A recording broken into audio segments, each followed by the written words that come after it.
How can a desert 100K out in the middle of nowhere have infinitely better coverage than major marathons across the world? Hey y'all, this is Momma Runs an Ultra. I'm a runner on the downhill side of my 50s who decided to run my first ultra marathon. And this podcast is me saying the quiet parts out loud of what the hell am I thinking? Well, I'm officially into my first ever block of ultramarathon training.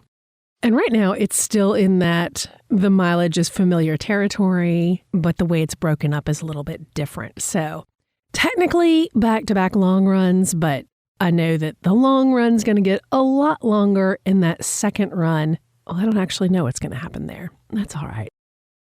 I'm not going to give away any of the specifics of the coach that I'm working with because that is clearly their expertise, so it's not my place to share that information. But I will talk generally about what I'm doing because, we're not reinventing the wheel here. And one of the things that we're definitely working on already that I've mentioned a little bit is fueling. Now, for my last several half marathon blocks, I have made a point of training and fueling for race day throughout the block. But we're shifting the way I do it a little bit as I prepare for being out there for several more hours than I ever have before in a race environment with this ultra. So that's been interesting. I tried my first food while running. That was something. I started with something that seemed like the easiest to go down that also might be the easiest if it came back up, which was mashed potatoes. Actually, it was fine. It was my brain that was like, we don't eat mashed potatoes while we're running. This is weird. And even weirder, I put it in a real small Ziploc baggie and just kind of bit the corner off and shoved it down. I don't know. We'll see. But the reason I wanted to try it is because I do know that during some half marathons, I have gotten really sick of sweet stuff and I needed to find some way to get some calories down that weren't sweet and didn't involve chewing. I have hit the age where I can no longer run and chew at the same time. I used to be a big fan of like Cliff Blocks, but yeah, I'm incapable. Now, if I'm stopped, I can chew, but I literally can't run and chew anymore. Skill gone. Speaking of skills gone, I was in the gym the other day and we were working on pistol squat progressions.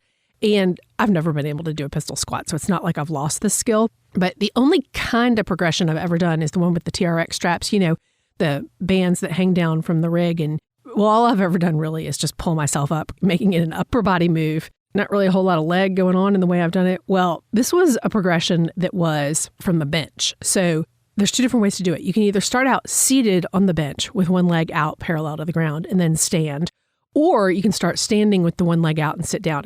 For me, it was actually easier to start standing and then kind of tap the bench and stand. But starting from a full seated position, I could do them on one side and not the other. And I was like, oh my gosh, holy old people problem right here. When did I lose this skill? And then I was like, I never had this skill. I didn't lose this skill. This is simply a skill I have never had.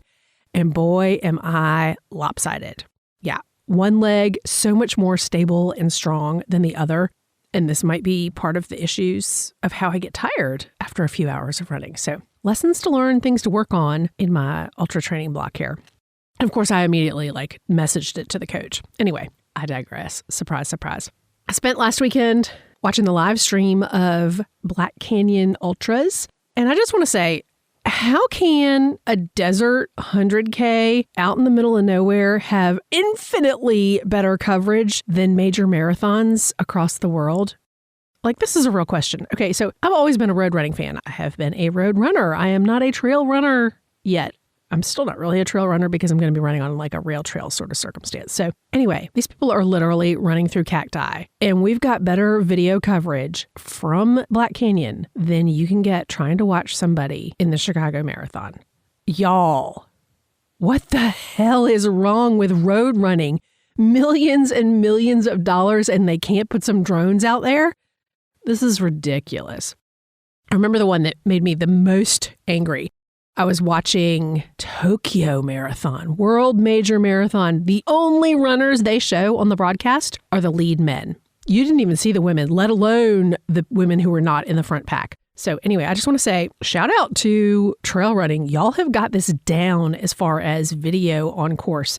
I am completely new to knowing about this sport, and my audience is really other newbies. So those of y'all who have been in ultra running and or trail running for a long time, this is not new stuff. But when you're new to this, all of this is fresh and surprising. So Mountain Outpost, I think was the name of the YouTube channel that I found.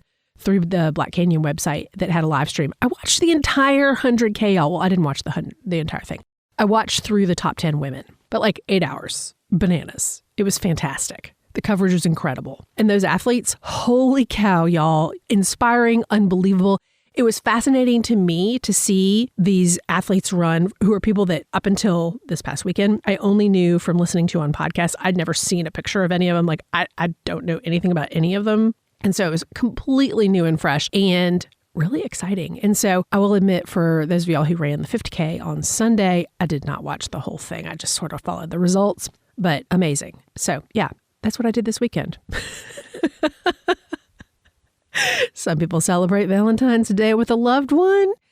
We sat in side-by-side recliners and watched more than 8 hours of people running through the desert, I think in Arizona somewhere.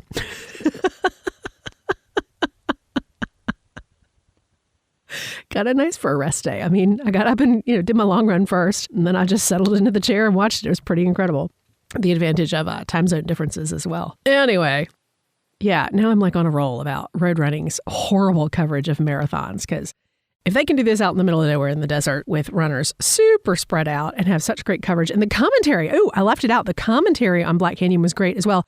There were 3 main people. I didn't know the guy. Sorry, I don't really follow men's sports in any capacity. But the women were Hillary Yang and Leah Yingling. I'm pretty sure that's correct. I recognize their voices because I listened to a podcast that they host. Great coverage, y'all. So from a new fan of this sport and a person who is training for her very first ultra, I found this fascinating. It was kind of cool. But I'm fully in Olympics mode at this point and obsessed with this upcoming sport called Skimo. I've never heard of it till last week. Ski mountaineering, because I also don't do snow. But yeah, we're going to have to talk about this one because it is absolutely fascinating, and I am now an absolute not expert. But I've read all about it because a trail runner I follow is actually going to be representing the U.S. in this new event. It's amazing. We'll chat more about that as we come. So I wanted to send a quick thank you out to someone who was listening and gave me a suggestion of, I was talking about socks in a recent episode.